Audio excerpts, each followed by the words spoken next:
আপনি নিশ্চিত জাহান্নামে যাবেন যদি এই 5টি কাজের মধ্যে একটিও করে থাকেন। আল্লাহ ছাড়া জাহান্নামের আগুন থেকে কেউ আপনাকে বাঁচাতে পারবে না। 5 নম্বরটি আমরা প্রতিদিন করি, তাই এখনই সতর্ক হন। 1. কাউকে হাসানোর জন্য মিথ্যা বলা।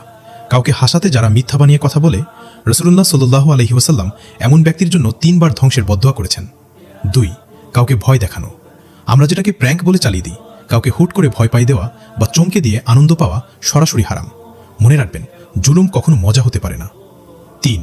নাম বিকৃত করা। আড্ডার মাঝে ওরে মোটু, ওরে কালু এই নামগুলো ব্যবহার করা সম্পূর্ণ হারাম। 4. জিনিস লুকিয়ে রাখা। মসজিদে গিয়ে জুতো লুকিয়ে রাখা কিংবা মজা করে বন্ধুর ফোন সরিয়ে রাখা আসলে চুরির সমান অপরাধ। 5.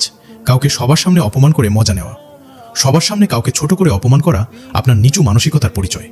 এই এক একটি অপমান আপনাকে জাহান্নামের আগুনের দিকে টেনে নিয়ে যাচ্ছে। এই ভুলগুলো আমাদের আমলনামাকে একদম শেষ করে দিচ্ছে। আপনি যদি জেনে বা না জেনে এই কাজগুলো করে থাকেন, তবে এখনই কমেন্টে লিখুন আস্তাগফিরুল্লাহ, আর আপনার সেই বন্ধুদের ভিডিওটি পাঠিয়ে দিন যারা এই কাজগুলোকে মজা মনে করে।